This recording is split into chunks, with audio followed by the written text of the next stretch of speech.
hablar de este tema, que es muy importante, porque es un tema muy trascendente, muy en boga y que hoy en día siempre lo tenemos que tener en cuenta a la hora del tratamiento de las disfunciones sexuales. Así que bueno, muchas gracias, Gustavo. Un placer, muchas gracias. Marcelo, por abandonar 2 minutos mientras tu clase y regreso. Vale, perfecto. Si no se escucha bien el fondo, me avisan, yo trato de levantar la voz. Bueno, traten de venirse más para acá y listo. Es una clase bastante holística la que me invita el doctor, porque fíjese que es hipogonadismo, o sea, baja testosterona, a la cual le vamos a llamar. ¿De qué otra manera le podemos llamar al hipogonadismo? Deficiencia androgénica del envejecimiento masculino sería un nombre más categórico, más profesional. Andropausia es un nombre de divulgación, no correspondería en un ámbito médico. Acá nos vamos a referir al hipogonadismo, al DAEM, o sea, deficiencia androgénica del envejecimiento masculino, o eventualmente puedo llegar a decir andropausia. Pero fíjense que en una hora tengo que hablar de las disfunciones sexuales que esto genera y la depresión. Entonces, vamos a ir haciendo un paneo bastante interactivo, digamos. Me pueden interrumpir para preguntarme si en algún momento voy muy rápido. Esa es mi formación y yo trabajo en medicina sexual y sexología.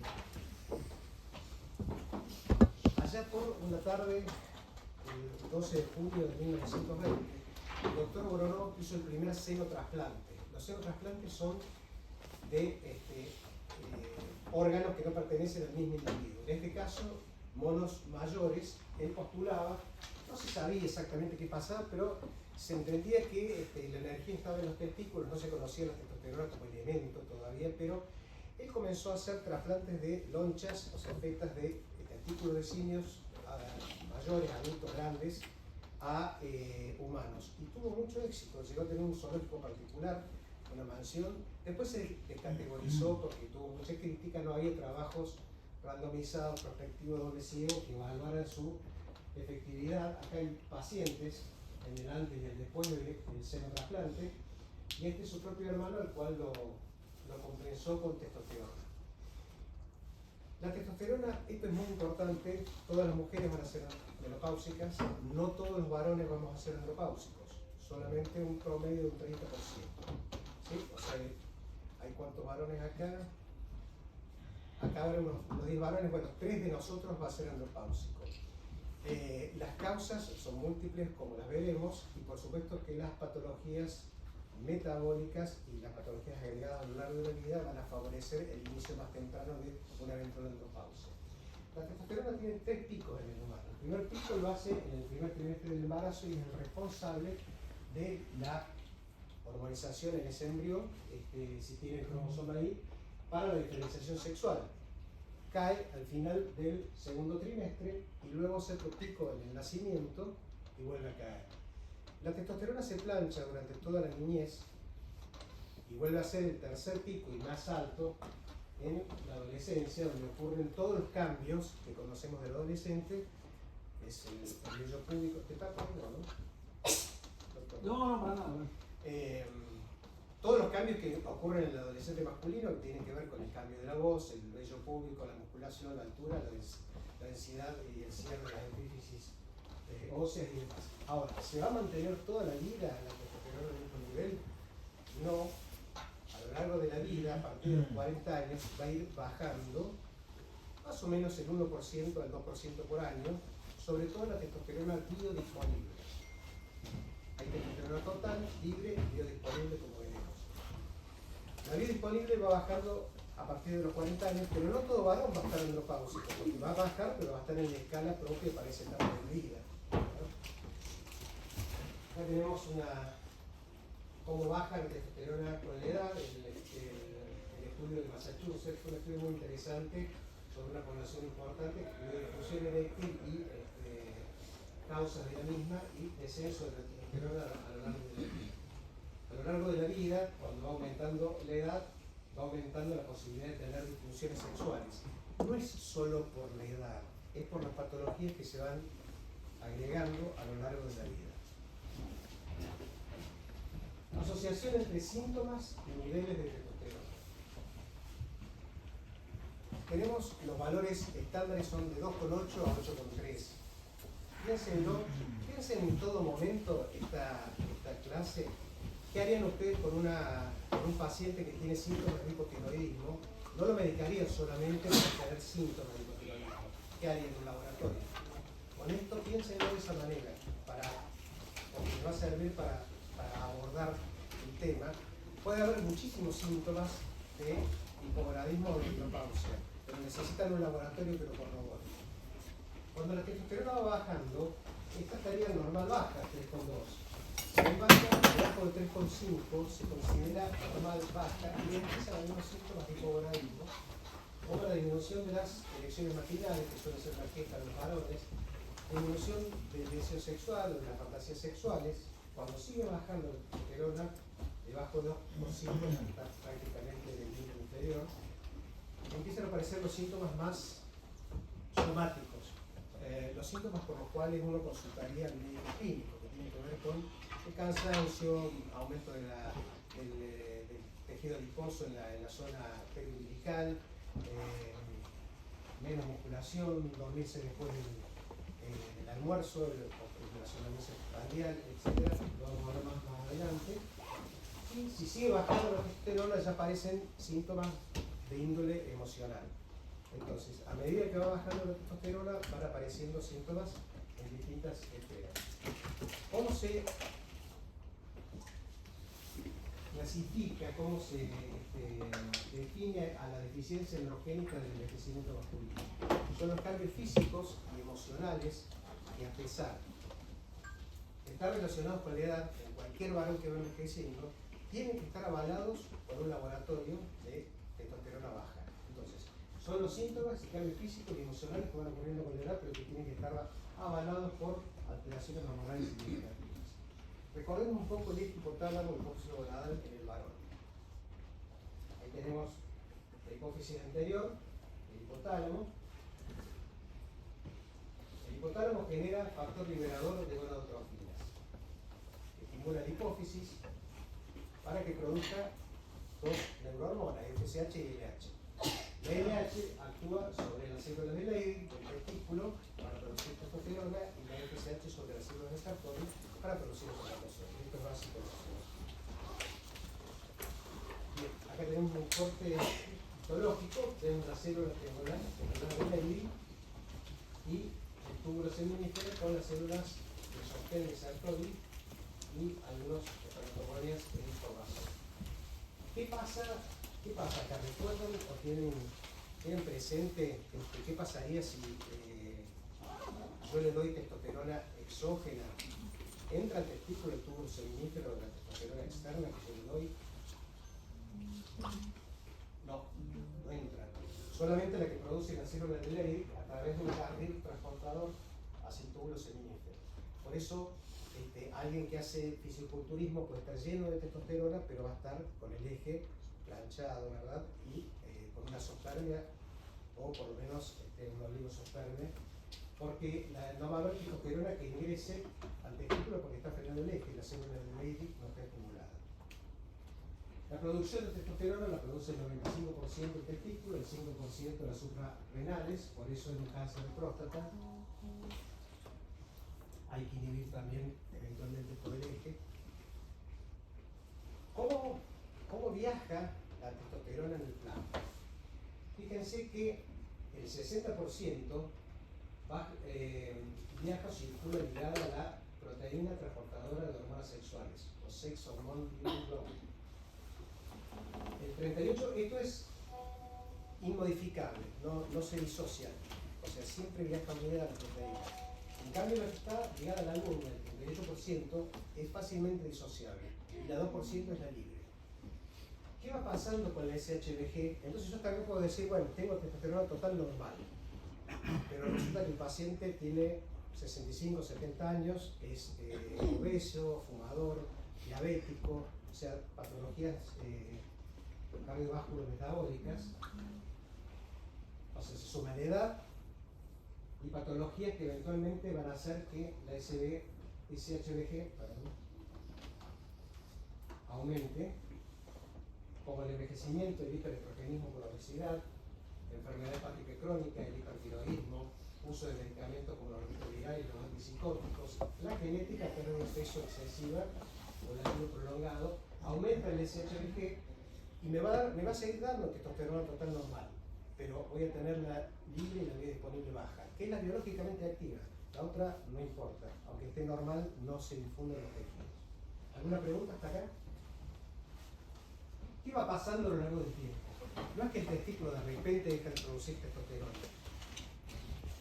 Pasan diferentes cosas. Las células de Leydig dejan de responder al estímulo de LH que produce la hipófisis, o el hipotálamo deja de avisarle a la hipófisis que hay testosterona baja para que produzca LH, o funciona bien el hipotálamo y la hipófisis, pero el testículo no responde. Entonces, no es un solo elemento el que produce la alteración para que baje la testosterona, sino que es una alteración de todo el eje y de todo el sistema.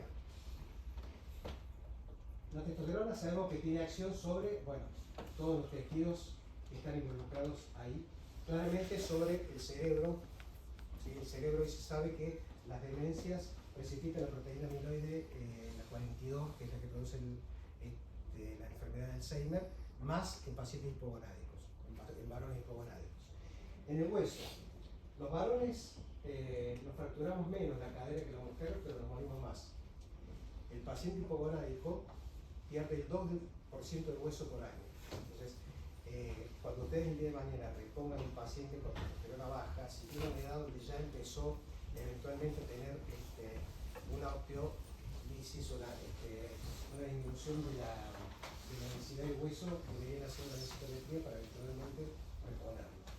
La testosterona también tiene acción sobre el músculo estriado, lo sabemos claramente, sobre el músculo cardíaco, sobre la producción de la médula ósea, suelen estar claramente anémicos. Los factores de coagulación están testosterona dependientes, la densidad de los tejidos, las maneras, y por supuesto sobre la función eréctil. Sobre la función eréctil es fundamental la óxido nítrico sintetasa, que posibilita el paso a la formación de óxido nítrico, es testosterona dependiente. Entonces, un paciente hipogonádico que ustedes le dan proeréctiles como sildenafil o tadalafil, si tiene testosterona baja, no va a tener la misma respuesta, va a tener una respuesta parcial porque es hipogonádico. Entonces, hay muchas cosas que dependen de todo el sistema, por eso de ahí los síntomas que tienen que ver con la esfera somática, la esfera emocional, y que están ligados al descenso de testosterona. Y en el cerebro, el deseo sexual. ¿Cómo actúa la testosterona en el cerebro? ¿Tienen alguna idea por qué baja el deseo sexual? Está todo bien, no lo califico, el cerebro, en la zona del hipotálamo, vemos ahí en rojo, que tiene los núcleos hipotalámicos que rigen las conductas sexuales apetitivas y consumatorias. Las conductas apetitivas son las que hacen que un varón salga de caza. El cerebro funciona igual en el australopithecus que en el actual. Entonces, esos núcleos, testosterona dependiente, ahora, esos núcleos son testosterona dependiente tanto en el hombre como en la mujer. El preóptico y el ventromedial son femeninos y el dorsomedial y el paraventricular son masculinos. Son los núcleos que tienen que ver con las conductas apetitivas de cacería, de caza, y consumatorias. Esto funciona entendiblemente bien hasta los simios superiores, donde el movimiento de pistón del macho para la cópula está condicionado por estos núcleos y la lordosis de la hembra. Pero en los simios superiores, los humanos tenemos conductas apetitivas y consumatorias que pueden tener elecciones de objeto sexual, heterosexual, homosexual, pansexual, van cambiando las posiciones. Es interesante cómo estos núcleos, hechos estudios con estímulos de feromonas, se encienden distintos en las poblaciones homosexuales, tanto mujeres como hombres, y son testosterona dependiente. No se sabe por qué se aromatiza la estradiol, la testosterona cuando entra a estos núcleos, pero son los que tienen que ver la zona del cerebro con la conducta instintiva. ¿Alguna pregunta hasta ahí? Bien. ¿Con qué se resuelve? ¿Con qué se relaciona la deficiencia neurogénica que debe confirmarse por falta de andrógeno? Pérdida de libido, fatiga, falta de motivación sexual, disminución de las fantasías sexuales, disminución de la excitación sexual, disminución de la erección. La testosterona participa en todas las etapas de la respuesta sexual: el deseo, la erección, la eyaculación y el orgasmo. El volumen eyaculatorio suele ser una de las causas de consulta de estos pacientes, porque eyacula poquito, doctor, tengo menos. La voluptuosidad del orgasmo también suele estar disminuida. Más la pérdida de la erección en el proceso de eyaculación. Saben que el pene desciende después de eyacular en 2 etapas gradualmente. Bueno, suelen perder la erección mientras están eyaculando por el efecto alfa-adrenérgico del orgasmo, ¿verdad? Y porque tienen un cuerpo cavernoso que ya está deteriorado por el hipogradismo y eventualmente por patologías que tengan. Razonamiento clínico durante la evaluación para diagnosticar una deficiencia androgénica. A ver, si vemos acá los 4 clientes del apocalipsis, podemos decir que tienen hipertensión, diabetes, colesterol elevado, todas cosas que se van sumando con los factores cardiovasculo-metabólicos. Diabetes, obesidad, hipertensión, dislipidemia. Todo esto nos lleva y nos favorece el hipogonadismo de inicio tardío o más temprano, porque podrían tener 50 años y sin embargo podrían ya tener el 30% de los varones diabéticos va a tener hipogonadismo de inicio tardío. El hipogonadismo o andropausia favorece la disfunción eréctil. La disfunción eréctil favorece la depresión, ¿sí? Y se linkea mutuamente. Cuando mejora una, mejora la otra. O sea, si un paciente deprimido con disfunción eréctil, uno mejora la función eréctil, es muy posible que mejore la depresión. Quizá haga falta medicarlo también, por supuesto, pero se linkean y se asocian mutuamente. Esta es la escala de envejecimiento masculino. Son síntomas, es una escala validada. Yo me comuniqué con el gestor de la escala de la validación en castellano y avaló para que lo utilicen en presentaciones y demás. Es una escala que tiene una serie de síntomas que veremos en más detalle, pero que son todos los síntomas por los cuales los puede consultar un varón. Volvamos a la definición de hipogonadismo. Son los síntomas y signos que aparecen en el envejecimiento masculino, que además tienen que estar vinculados con baja testosterona. Razonamiento diferencial. ¿Qué es un razonamiento diferencial? Son las premisas que no dan seguridad, solo una alta probabilidad de que algo ocurra. Por ejemplo, el cielo está gris y seguramente va a llover. Todos los cuervos observados hasta el momento han sido negros, por lo tanto todos los cuervos son negros. Son razonamientos que son inferencias del sujeto, ¿verdad? Los médicos no hacemos este tipo de razonamiento, pero quiero llevarlo a una situación. Si una población de 100 personas, 70 no comen carne, es posible afirmar que la mayoría de la población es vegetariana. Es una inferencia que es la que hace la señora de la frente de casa, no es la que debería ser un médico. Los médicos, sobre todo en la etapa en la que ustedes están, sí utilizan los diagnósticos por algoritmo. ¿Por qué? Son pasos sistematizados que suelen presentarse en forma gráfica, son basados en la evidencia, principalmente científica y estadística, para describir un camino lógico y previsible para el tratamiento del diagnóstico. Es el método empleado por la mayoría de los residentes y es lógico, porque ustedes tienen que circular viendo las luces de la costa para que tener la certeza de que lo que están pensando sea chequeado por el paper o por el médico que lo supervisa. Es lógico. El diagnóstico por reconocimiento de patrones es otra historia y requiere experiencia.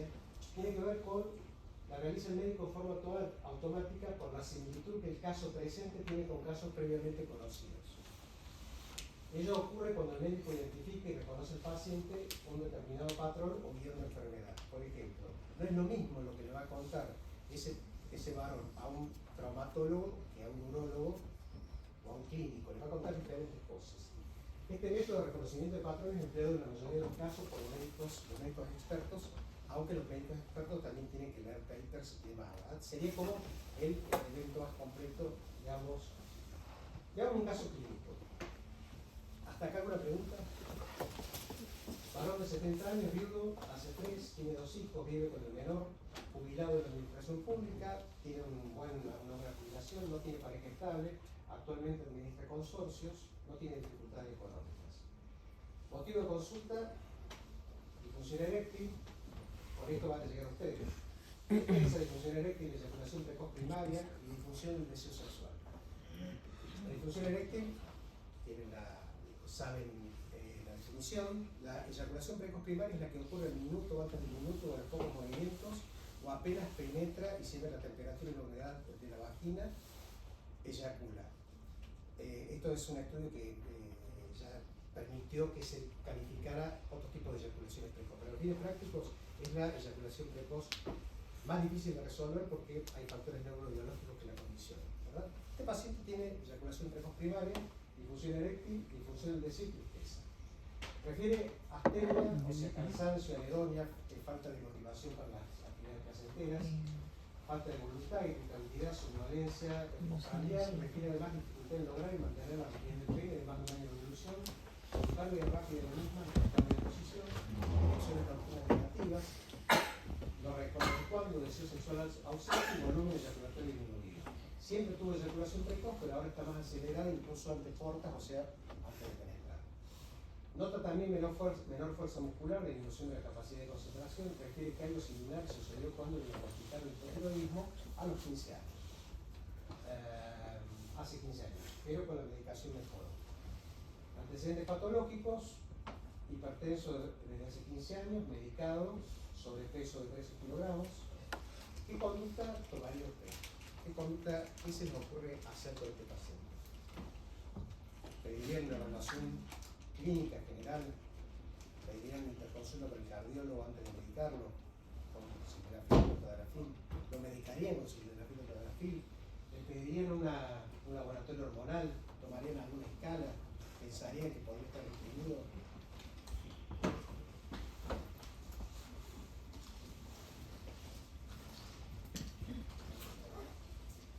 Supongamos que entonces le pedimos un laboratorio y nos viene testosterona total de 3,50, o sea, normal baja, pero está muy sintomático. Y la libre y biodisponible claramente bajas. Con una LH normal, yo podría decir con esto es una patente de hipogonadismo normo-gonadotrófico, o sea, la gonadotrofina LH está normal, pero está hipogonádico, claramente. El envejecimiento masculino que había mostrado antes da altos 58 puntos. Bueno, ¿pensaría en reposición hormonal de este varón? Sí, habría que pensar en reposición hormonal. Habría que repetirle este laboratorio. Hay que tener dos laboratorios, lo correcto es tener dos laboratorios de las 8 y las 10 de la mañana, por lo menos con un mes de diferencia. Y se lo puede medicar, digamos, antes de tener la testosterona normal. Yo prefiero normalizar la testosterona y después medicarlo. Eso es una posición mía porque un paciente que ya viene, que ha pasado por muchas manos y uno desperdicia una herramienta excelente como puede ser el tadalafilo diario en un paciente que uno va a reponer la función eréctil, mejor hacerlo con testosterona cuando él se sienta mejor y cuando tenga el mordiente el tadalafilo para responder mejor. Entonces va a levantar más rápidamente todo y no desperdiciamos una bala de plata si no tiene respuesta. Por supuesto, este paciente también podría estar deprimido. Veamos un poquito las características de la depresión masculina. En este congreso de República Checa presentaron por primera vez las diferencias que existen entre la biología de la depresión. En un varón y en una mujer. Los varones tenemos menos grasa, más agua, tenemos otro límite hormonal, las neurohormonas funcionan diferentes. Entonces, la depresión tiene inclusive síntomas muy distintos en un varón que en una mujer. En las escalas tradicionales, las mujeres se deprimen mucho más que los varones, hasta el 26%, los varones menos, del 4 al 12%. Factores de riesgo para depresión masculina.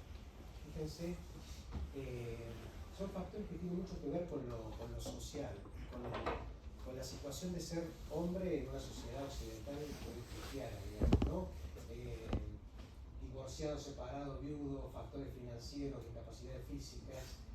La escala de paternidad reciente. La escala de paternidad reciente lo que muestra es que los varones, no todos por supuesto, luego del parto, muchas veces por muchos factores sociales y demás, y la responsabilidad del nuevo elemento, pueden tener una depresión posparto, igual que la mujer, pero con otras causas. Hombres sexualmente abusados, víctimas del racismo, y esto es muy significativo, varones que tienen pocos recursos para enfrentar o habilidades para el manejo de la ira y el enojo. Varones con pobres elementos para el manejo de la ira y el enojo tienen más posibilidades de definirse a largo plazo que un varón que le pasan cosas pero las maneja distintos. La letalidad de la depresión en varones, el 80% tienen ideación suicida, 60% intentan suicidio y hasta el 15% de los pacientes deprimidos internados cometen suicidio. Sabemos que la depresión empeora cualquier patología comórbida, diabetes, hipertensión, infarto, cáncer. Si además está deprimido, la evolución va a ser muy diferente y la comorbilidad es compleja. Creencias masculinas acerca de buscar ayuda que a la vez, doctor, llegó el residente del torneo. Las creencias masculinas acerca de buscar ayuda que a la vez son limitantes para justamente buscar ayuda y poder recuperarse de la depresión. Son lo que van a decir cualquier varón del barrio: miedo a perder el estatus, pérdida del control de la autonomía, volverse incompetente, volverse dependiente, daño potencial de la identidad. Son causas que podrían afectar la identidad como varón. Hay algunos países latinoamericanos que tienen también una cultura muy machista en su ámbito, me parece, por lo menos, a veces, por ahí no de tu edad, pero más de 40, sí, me parece que funciona así, y eso podría hacer que las creencias y los condicionantes se mantengan.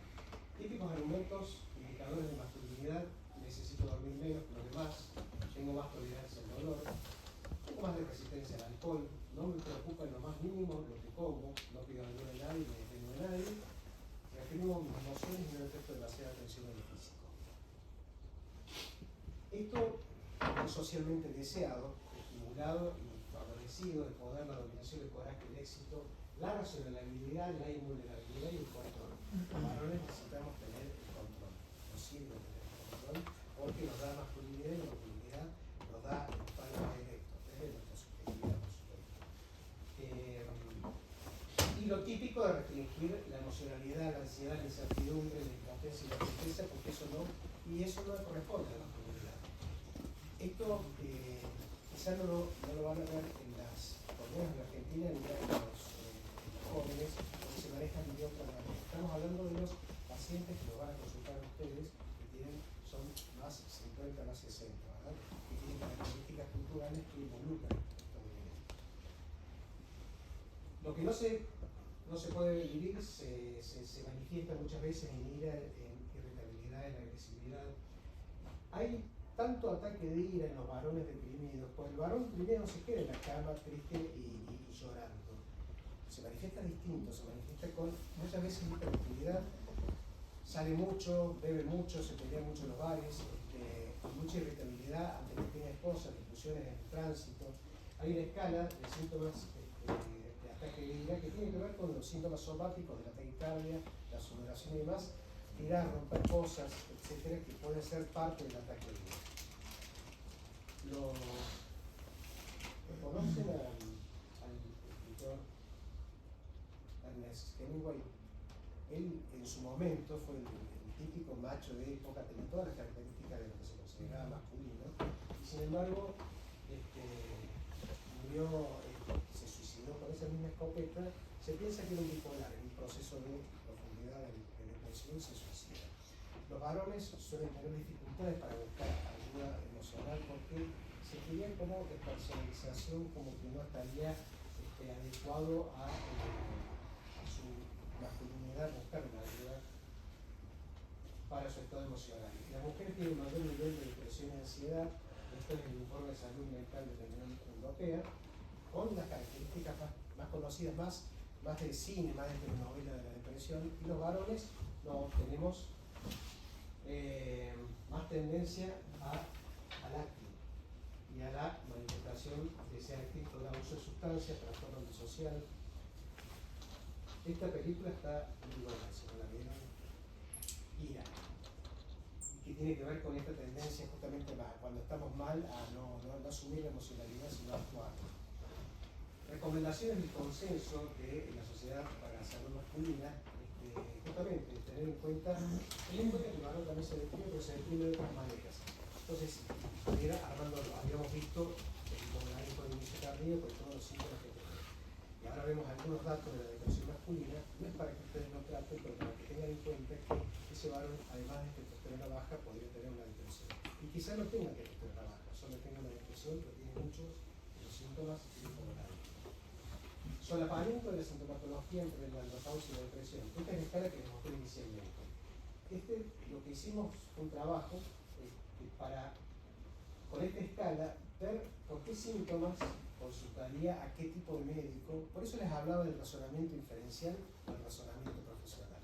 Acá se va uniendo. Fíjense que de esa escala de 17 puntos, ¿qué le va a ir a contar el médico clínico? Que está cansado, que tiene sueño, que tiene menos fuerza muscular, que engordó, que le pasan cosas con las cuales va el médico clínico. ¿Qué les van a contar a ustedes como neurólogos? Ámbitos de la esfera sexual. Disminución de las erecciones matinales, disminución de la capacidad para el desempeño de la actividad sexual y menos deseo sexual. No va a haber mucha dificultad porque ustedes los van a consultar específicamente por estos tres síntomas. No les van a contar que está más gordo o más triste. Pero la idea es que lo piensen. ¿Qué le va a contar a un psiquiatra o un psicólogo? Irritabilidad, nerviosismo, ansiedad, depresión. Sin embargo, el paciente es el mismo, pero le cuenta en función del cartel que tiene en la puerta a cada uno. ¿Sí? Ese razonamiento lo que ellos llevan.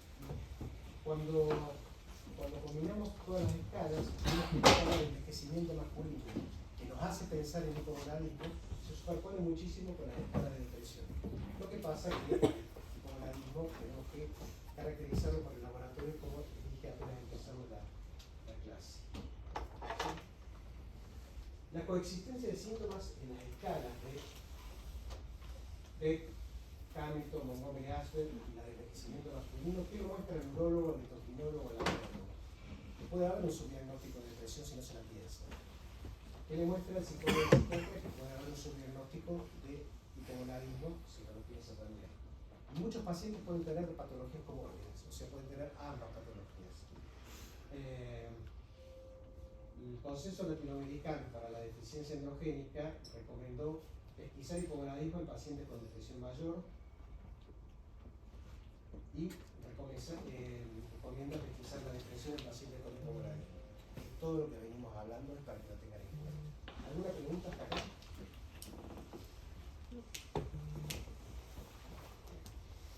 Perfil hormonal recomendado para el diagnóstico de la deficiencia androgénica del envejecimiento masculino según todas las sociedades.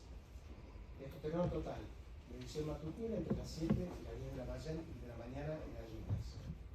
Lo ideal es que el varón lo haya eyaculado 3 días antes, que no haya hecho actividad física intensa, esté a las 8 de la mañana y bien dormido. Testosterona biodisponible en la disponible es la que está unida al albúmina y la libre, como habíamos visto en la hormona luteinizante y folículo-estimulante si quieren evaluar la fertilidad, la SHBG o proteína transportadora, que vimos en qué patologías aumenta, prolactina, perfil tiroideo y el PSA. Realizar al menos 2 mediciones de testosterona total en días diferentes, considerar síntomas clínicos, además no solo el laboratorio, y a la vez no solo los síntomas clínicos, sino también el laboratorio. Los tratamientos hormonales recomendados para el diagnóstico son ¿qué dicen las guías clínicas de estas sociedades? ¿Qué dice? Acá entramos en un tema que conversamos inicialmente con el doctor Rodríguez Peña, que era cómo se utilizan hoy los chips sexuales o los pellets, y la posición de la sociedad argentina de tecnología y metabolismo, que es categórica, que lo pueden buscar en internet, es no utilizar anabólicos en pacientes que no lo requieren, pero además los pellets en Argentina son preparados magistrales. Se utilizan mucho en medicina estética, en cirugía plástica, en medicina estética y demás, en rejuvenecimiento. Hoy lo vemos propuesto en las plataformas, pero no tiene fundamento científico. Entonces, ¿cómo se repone la testosterona en un paciente que ya lo diagnosticaron de hipogonadismo de inicio tardío, con los síntomas que tenía, sospecharon baja testosterona y le pidieron en el laboratorio, les dio baja testosterona, repitieron en el laboratorio porque no estaban convencidos, les dio baja testosterona? Bueno, tenemos testosterona inyectable, en un decanoato de testosterona, es de aplicación trimensual. La primera aplicación se repite a los 45 días por única vez y luego cada 3 meses. Eficacia y eficiencia tiene ventajas. Uno puede medir los valores hormonales durante la duración del periodo de eficiencia del fármaco. Está en Argentina, por supuesto, y es una de las elecciones posibles como tratamiento. Bueno, esto es una comparación entre Nervido versus pellets. Primero, no hay pellets producidos por laboratorios en Argentina, son fabricados por fabricaciones magistrales. Existe el Testopel americano, el único que existe, pero no está acá. El único que existe en la Argentina. Entonces, incluso cuando lo comparamos en estudios, no sabemos las vidas medias que tienen los pellets que se están implantando. Las vidas medias, la disponibilidad, cuánto testosterona disponible, y subieron el efecto colateral. Bueno, hay que sacarlo, y implica una cirugía menor, pero hay que abrir una incisión para meterlo en la grasa.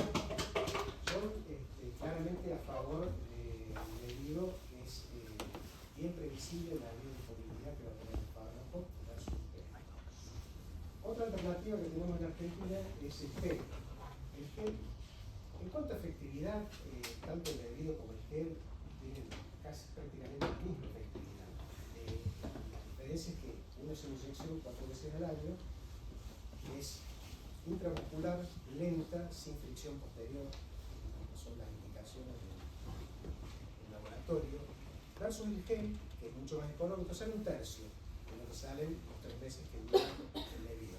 Pero se lo tiene que aplicar todas las mañanas, entre las 7 y las 9 de la mañana, para producir un pico de testosterona, en una zona de piel que no tenga vello, o si no haces una ventanita para aplicárselo entre el hombro y el codo. Se puede aplicar, nunca en los genitales.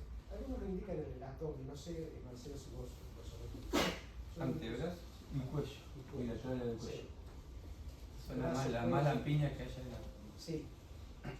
Muy importante dejarlo secar antes de ponerse la camisa, un par de minutos, y lavarse bien las manos. Porque el único tema con el gel es la transferencia a habitantes de la casa, ¿verdad? Entonces hay que tener ese cuidado. Aplicar entre las 7 y las 9 de la mañana el gel, lavarse bien las manos y dejarlo secar antes de ponerse la camisa.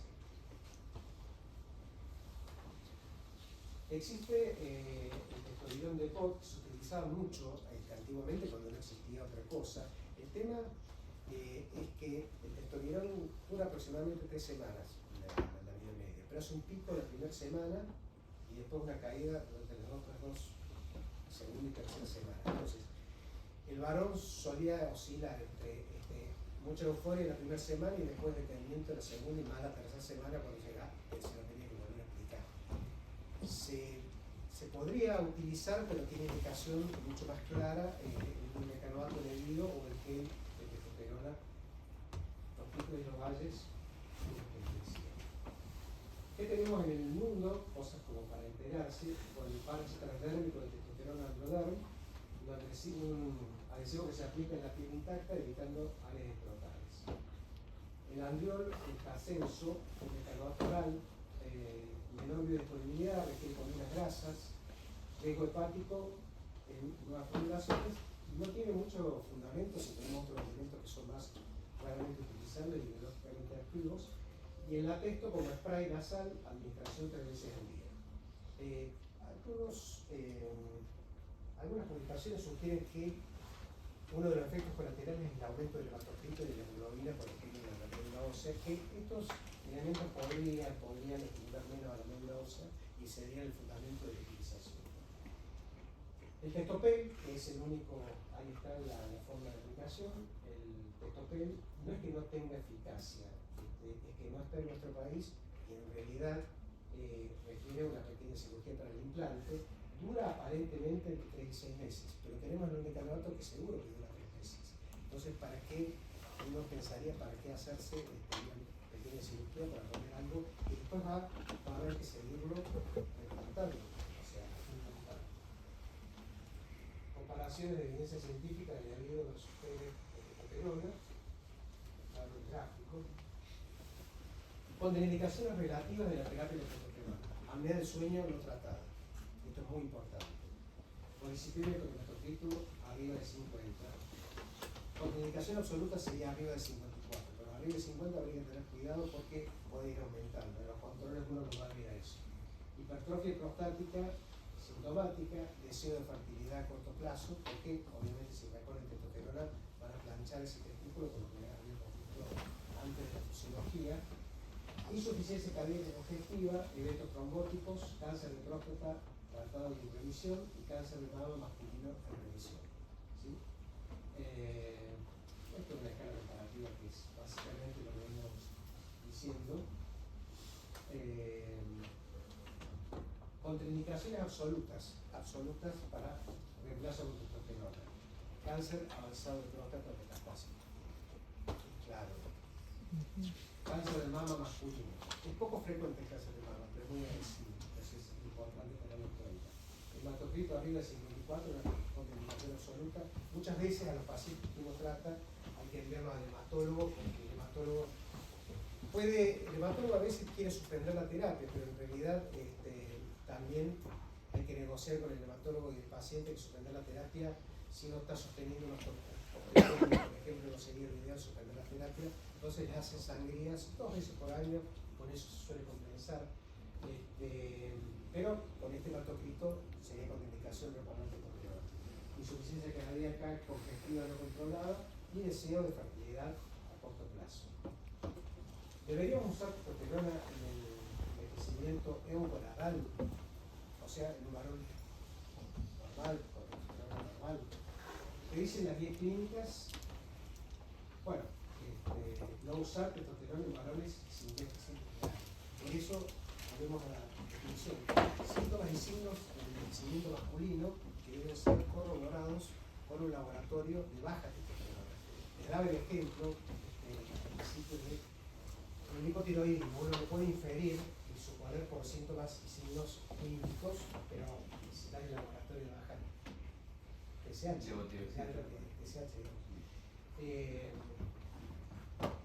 ¿Qué podría pasar si igual le damos testosterona a un varón que es eugonálico? Vamos a inhibir el eje, vamos a reducir la espermatogénesis y eventualmente podría haber atrofia testicular si esto dura, porque no es que el chip uno lo saque y el testículo vuelva a arrancar automáticamente. No, lleva 3, 6 meses, a veces un año, hasta que el eje hipotálamo hipófisis gonadal se articula para volver a generar todo el estatus hormonal. Riesgo de eritrocitosis, como lo vimos, ginecomastia, acné e irritabilidad son lo que pueden ser efectos colaterales de hormonizar un varón que está eugonadal. No estamos hablando del tema de los gimnasios y demás, que ese es otro tema.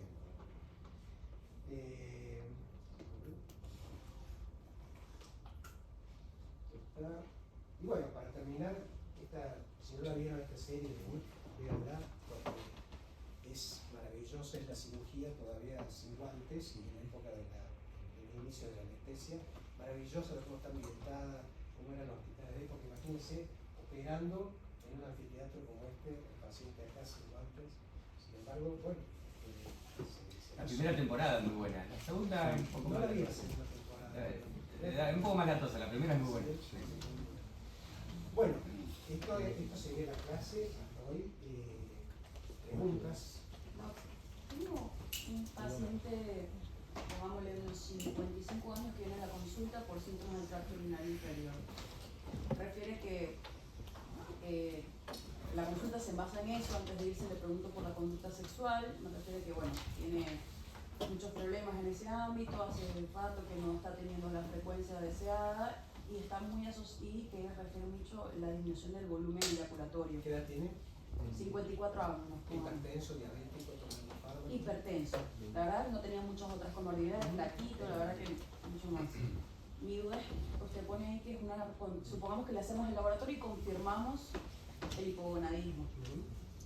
Si él tiene, puso que es una contraindicación relativa a la hiperplasia, si tiene estos síntomas activos de la hiperplasia y está con el hipogonadismo, o sea, ¿se maneja a la par o...? Lo puedes manejar a la par o medicarlo primero para los síntomas del tracto urinario inferior y al día siguiente ya confirmar el hipogonadismo y empezar la reposición. Pero, digamos, el riesgo sería que hiciera una retención completa de la orina, pero no parecería ser el caso. No.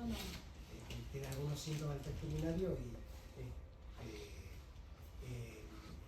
si le vas a dar tamsulosina, obviamente va a disminuir probablemente el volumen eyaculatorio más todavía. Eso debería explicarse. Le consulté, me dijo, bueno, no, eso es complicación de la tamsulosina. Yo tengo más de año y medio que no tomo tamsulosina y lo presentaba antes de eso. La disminución del volumen. Posiblemente tenga que ver con el hipogonadismo, yo lo verás en el laboratorio, pero deberías tratar de los síntomas del tracto urinario porque se va a sentir más cómodo. Porque si no van a empeorar esos síntomas. Tomar un IPSS para ver el antes y el después. Ok, pero lo puedo manejar a la par, entonces es medio relativo eso. Sí, por eso es relativo. ¿Alguna pregunta? O sea, fuimos haciendo con todo un paneo. Inclusive hay algo, y por ahí en esto también pido un poco el debate, a ver qué opinamos también. También es relativo con el tema del cáncer de próstata. Es decir, hoy en día un paciente con un antecedente de cáncer de próstata que ha sido tratado, ya sea que tuvo una prostatectomía radical o que se hizo radioterapia, que viene con controles normales, que no está con conducta activa, por supuesto que no esté con bloqueo hormonal completo, ¿no? Que no está con una conducta activa, y uno sabe que le puede hacer un seguimiento al paciente, porque hay pacientes que por ahí no los podemos ver dentro de los 6 meses, hay pacientes que sí lo podemos controlar más seguido. También es una contraindicación relativa, o sea, tampoco habría una absoluta contraindicación para hacer una terapia de reemplazo hormonal si el paciente lo necesita, si el paciente lo requiere. Hay que, como dice Marcelo, esto es así, hay que anotarlo muy bien en la historia clínica y negociar con el paciente que, bueno, eventualmente esto podría tener que suspenderse porque el cáncer avance y demás, pero sí es una indicación. Incluso ya hay muchos estudios que se han hecho muy científicos que mostraron que no hay un riesgo real de recidivas por la terapia hormonal, ¿no? En pacientes que se han tratado durante más de 24 meses con terapia de reemplazo. Metastásico, digamos, sería la indicación absoluta que es el metastásico. Ahí sí. Bueno. Sí, inhibidores de la recaptación de serotonina en pacientes con disfunción eréctil. Algunos incluso se utilizan, o he visto que los utilizan para el tratamiento de la eyaculación precoz, pero en otros terminan haciendo el efecto contrario. Entonces, en ese caso, ¿qué le aconsejaría a un paciente? ¿Cuál es la pregunta? Porque todo lo que decís es sí, pero ¿cuál es la pregunta? O sea, ¿cuál sería la conducta con un paciente que tiene disfunción eréctil y viene tomando inhibidores de la recaptación de serotonina? Hay que ver si los inhibidores de la recaptación de serotonina son antidepresivos, ¿verdad? Pero hay muchos receptores. 5-HT hay muchos receptores. Entonces tenés la paroxetina, no estoy igual que la fluoxetina, que la sertralina o que la citalopram. Entonces habría que ver cuál. El más disfunciógenico de todos los antidepresivos es la paroxetina. Entonces, si eso está indicado por un psiquiatra que está deprimido, no se lo debería suspender vos. Por supuesto que le va a afectar la función eréctil, el deseo y la eyaculación. Está estudiado que no se puede saber de antemano qué antidepresivo va a afectar a ese paciente y por cuánto tiempo. A veces, después de 2 o 3 meses, pasan las molestias y los síntomas del efecto colateral del antidepresivo, y a veces no, y es una causa de cambio por los nuevos antidepresivos como la vortexetina, por ejemplo, o la midazolam, son menos disfunciógénicos. Pero si la pregunta es si el antidepresivo puede causar disfunción eréctil, sí, claro. En alguna de las etapas de la respuesta sexual, deseo, erección, eyaculación y orgasmo, te pega. El antidepresivo te pega en una, en todas, y eventualmente en ninguna, porque eso es neurobiología y no se puede saber de funcionales, pero sí podría estar ligado a disfunción eréctil y el antidepresivo. Habría que comunicarse con el psiquiatra para ver que eventualmente se puede cambiar por un antidepresivo más nuevo, menos disfunción génica. Y en este caso, si no se puede cambiar, o sea, el paciente estaría ligado a esa disfunción mientras mantiene la terapia. Sí, pero tiene evidencia de primer nivel que uno puede utilizar como terapia diario para compensar el efecto del antidepresivo. 5 miligramos de tadalafilo diario mejoran mucho la disfunción eréctil ocasionada por el antidepresivo. ¿Alguna otra pregunta? ¿Una duda? Bueno, gracias Gustavo.